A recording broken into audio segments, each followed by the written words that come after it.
Everyone, আসসালামু আলাইকুম। কেমন আছেন সবাই? আশা করছি ভালো আছেন। আজকে আবার রেসিপি নিয়ে চলে আসলাম।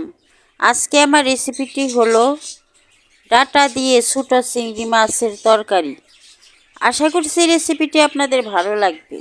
যদি রেসিপিটি ভালো লাগে তাহলে একটা লাইক দিয়ে সাবস্ক্রাইব করে আমার পাশে থাকবেন। এখানে আমি ডাটা নিয়েছি। এই ডাটাগুলো আমি এখন কেটে নেব। এই ডাটাগুলাই রান্না করে আপনাদেরকে দেখাবো। ডাটাগুলো আমি ছোটো ছোটো টুকরো করে নিলাম, ভালো করে ছিলে। এখন ভালো করে ধুয়ে নিব। ছোটো চিংড়ি মাছ নিলাম। এই চিংড়ি মাছ দিয়েই আমি ডাটাটা রান্না করব। চুলায় প্যান বসিয়ে দিলাম, প্যানে তেল দিয়ে দিলাম। এখন পেঁয়াজ কাঁচামরিচ তেলের মধ্যে দিয়ে দিলাম। পেঁয়াজ কাঁচামরিচ দেওয়ার পর এখন নেড়ে চেড়ে পেঁয়াজটা আর কাঁচামরিচটা একটু ভেজে নিব। পেঁয়াজ কাঁচামরিচ ভাজা হয়ে গেছে। এখন এর মধ্যে আমি ছোটো চিংড়ি মাছগুলা দিয়ে দিলাম। ছোটো চিংড়ি মাছ দেওয়ার পর স্বাদ মতো লবণ দিলাম, আধা চামচ হলুদের গুঁড়া দিলাম। এখন নেড়ে চেড়ে চিংড়ি মাছটা একটু ভেজে নিব।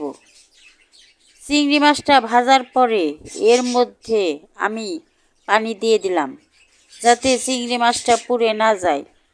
এখন এর মধ্যে অল্প মরিচের গুঁড়া দিলাম, আধা চামচ ধনিয়ার গুঁড়া দিলাম, আধা চামচের একটু বেশি আদা রসুন বাটা দিয়ে দিলাম। এখন নেড়ে চেড়ে ডাটাগুলা আমি এই চিংড়ি মাছের সাথে দিয়ে দিলাম।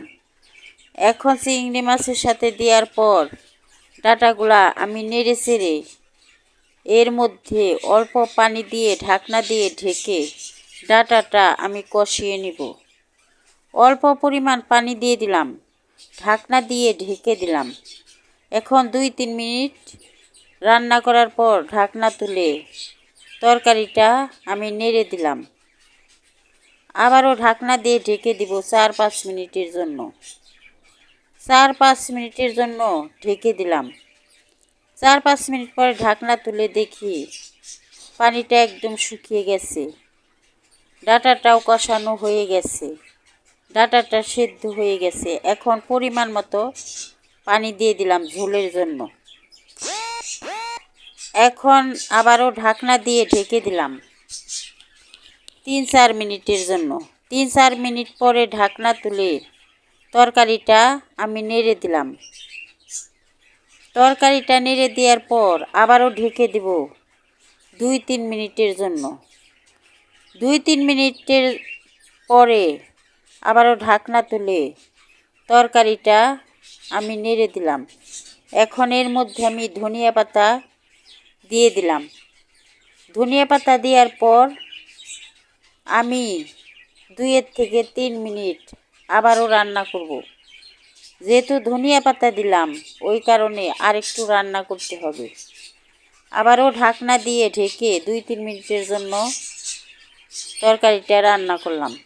2-3 মিনিট পরে ঢাকনা তুলে দেখি আমার তরকারিটা একদম রেডি, মানে হয়ে গেছে।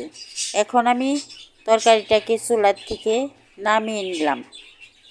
এইভাবে ছোটো চিংড়ি মাছ দিয়ে ডাটার তরকারি রান্না করে খেয়ে দেখেন। আশা করছি আপনাদের ভালো লাগবে।